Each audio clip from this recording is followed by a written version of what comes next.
Assalamualaikum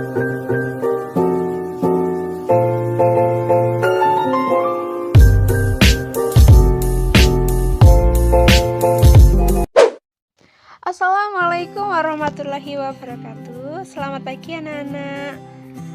Pada kesempatan hari ini pembelajaran bahasa Indonesia kita akan belajar tentang struktur dan unsur kebahasaan teks deskripsi.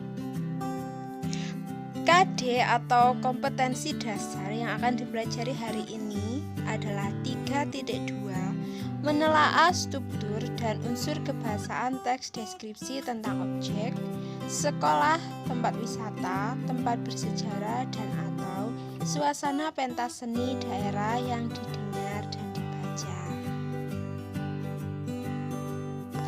Tujuan pembelajaran hari ini: 1. Siswa dapat menentukan struktur teks deskripsi.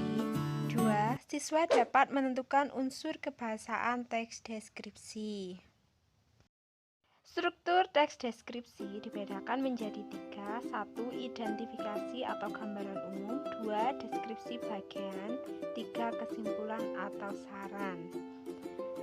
Identifikasi berisi nama objek yang dideskripsikan, lokasi, sejarah lahirnya, makna nama, atau pernyataan umum tentang objek.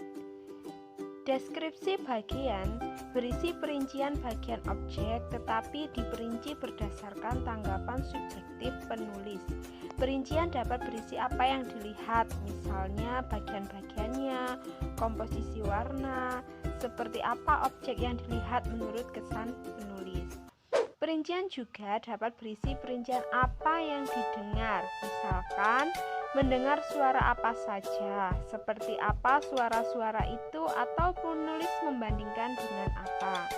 Perincian juga dapat berisi apa yang dirasakan penulis dengan mengamati objek. 3. Simpulan berisi ringkasan umum atau kesan umum terhadap hal yang dideskripsikan. Oke, kita lanjut tentang jenis pengembangan deskripsi bagian. 1. Deskripsi bagian berdasarkan ruang. Deskripsi ini berisi perincian bagian-bagian ruang objek yang dideskripsikan.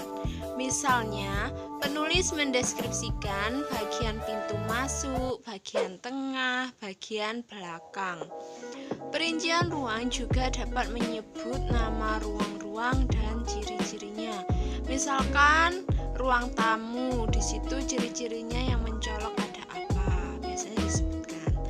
2. Deskripsi bagian berdasarkan anggota bagian-bagian objek. Deskripsi ini berisi perincian bagian-bagian yang dideskripsikan. Misalnya, pantai digambarkan bawah lautnya, bibir pantai, ombak dan pasirnya. Dapat juga tentang pemandangan tumbuhan dan hewan pantai. 3. Deskripsi bagian berdasarkan proses sesuatu berlangsung. Jenis ini berisi perincian, misalkan bagian awal, mulai meningkat, puncak atau inti, dan penutup. Misalnya, penulis mendeskripsikan awal pementasan. Nah, dari awal pementasan itu lanjut mendeskripsikan puncak adegan, lalu ke mulai meluruh dan ditutup dengan penutup. 4. Deskripsi bagian berupa pemfokusan. Misalnya saja ini berisi bagian yang paling disukai dari bagian yang dideskripsikan. Kalau misalkan fokusnya pada hal lain boleh, tentu saja boleh. Contohnya, bagian yang paling saya sukai dari perpustakaan ini adalah ruang bacanya. Desain unik dengan cat cerah memberikan kenyamanan yang luar biasa pada pengunjung perpustakaan. Misalnya begitu ya.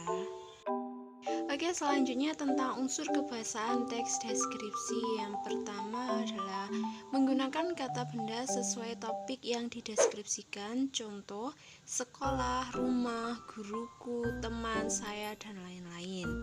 2. Menggunakan frasa yang mengandung kata benda. Contoh, beliau adalah seorang kepala sekolah yang rendah hati. 3. Mengandung kata sifat yang bersifat menggambarkan. Contoh, 1 siswa rajin, 2 kaos kaki putih. 4. Mengandung kata kerja transitif. Kata kerja transitif adalah kata kerja yang memerlukan objek. Contoh, siswa itu mengenakan seragam putih biru.